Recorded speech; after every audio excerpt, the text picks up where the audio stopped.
That was Eric Clapton with Tears in Heaven. Welcome to the Rise Weekly Review for May 17th through May 24th, 2021. Before we begin this week in review, a breaking news story. A body was recovered a few hours ago in the Calumet River near where police divers have been searching for the missing autistic teen, Kyron Carter. The body was just identified as that of the missing child. Our thoughts and prayers go out to the family. And now, for the news. 2 people are dead following a South Shore shootout on Wednesday. The shootout occurred by the Big Salem's Food Mart on 71st and East End. According to police, the 16-year-old started firing shots at the store when 2 men inside returned fire. The 16-year-old was struck in the neck and abdomen. A 49-year-old bystander was caught in the crossfire and hit in the neck and head. Both were taken to the University of Chicago Medical Center where they passed. The other 2 shooters escaped the scene and are not currently in custody. Area 2 detectives are investigating. Anyone with information on this or other Chicago crimes is asked to leave a tip at cpdtip.com. A 16-year-old boy was killed in an East Side shooting on Wednesday. The boy, identified as Leonardo Lee, was on the front porch of a home on the 3300 block of 109th Street near Wolf Park around 2:55 a.m. According to police, he had suffered multiple gunshot wounds to the torso and was found unresponsive. Officers said a witness informed them of a black car leaving the scene after the shooting. He was taken to Trinity Hospital where he was pronounced dead. At 1:05 early Saturday morning, late Friday evening, a man was wounded in a shooting on the border between South Chicago and South Shore. The 63-year-old man was on the 7900 block of South Oglesby Avenue when he was shot. According to news reports, he was struck in the neck and last reported in critical condition. On Sunday, a car accident off a Hegewisch bridge left a 38-year-old man dead. The man was identified as Jaime Navarro from Calumet City. He was driving in a white sedan with the 16-year-old on the 12400 block of Torrance when the bridge began going up. It's unknown how the accident occurred, but the sedan went through a retention net and plunged into the river. The 16-year-old was pulled from the river by a passing boat. It is unclear whether Navarro was also. In the water, it's on the south side of the bridge. I came from the north. I can't get to it. I can see the ring in the water, but anybody coming needs to come from the south side. However, both were taken to the University of Chicago Medical Center. The 38-year-old passed away. The 16-year-old survived and was last reported in good condition. An 11-year-old was injured by a car in Hegewisch near the Ford plant. The teen was walking on a street near the 2500 block of East 130th Street around 2:30 p.m. on Saturday. According to reports, a vehicle heading westbound struck the teen. It is unclear from reports whether the accident occurred on the Ford plant property or on the side road. Reports state that the vehicle was heading westbound when it struck the teen. The teen was taken to Comer Children's Hospital and last reported in critical condition.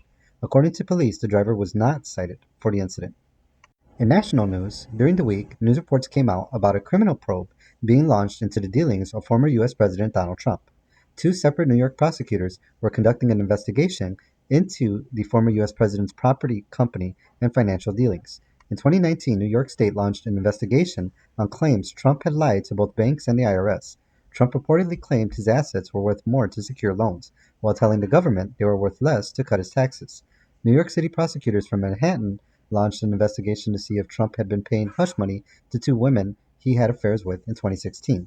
During the week, prosecutors announced that they were collaborating on examining millions of pages of Trump's financial records, and the investigation has turned from a civil matter into a criminal one.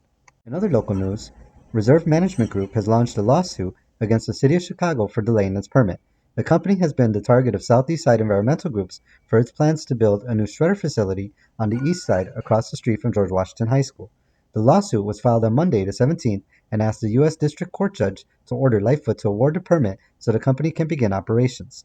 Lightfoot had delayed the permit decisions after the new U.S. EPA administrator, Michael Reagan, raised concerns about additional pollution in the area and its environmental impacts. RMG is claiming that the city is breaching an agreement made on September 29th to close its General Iron facility in Lincoln Park in exchange for assistance in moving its operations to the east side.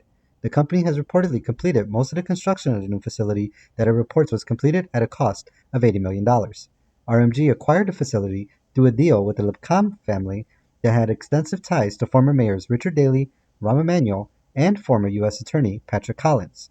Adam Lacan is part owner of the Southeast Side operations called General Iron 3, a limited liability corporation created by RMG to run the business. And finally, the City of Chicago has lifted restrictions on hosting block parties for the summer. The city had restricted block parties due to COVID-19 restrictions. The city will return to issuing permits for block parties starting June 6, but will only allow events scheduled starting July 5th or after.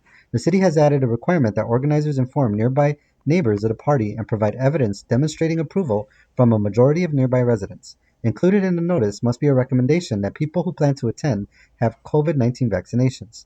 The form can be obtained by using the bit.ly address on the screen and must be submitted to the alderperson's office. And that ends our weekly review for May 17th through May 24th, 2021. Thank you for joining us for this week in review. Peace.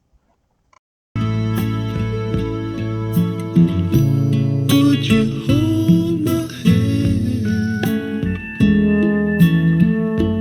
if I saw you in heaven?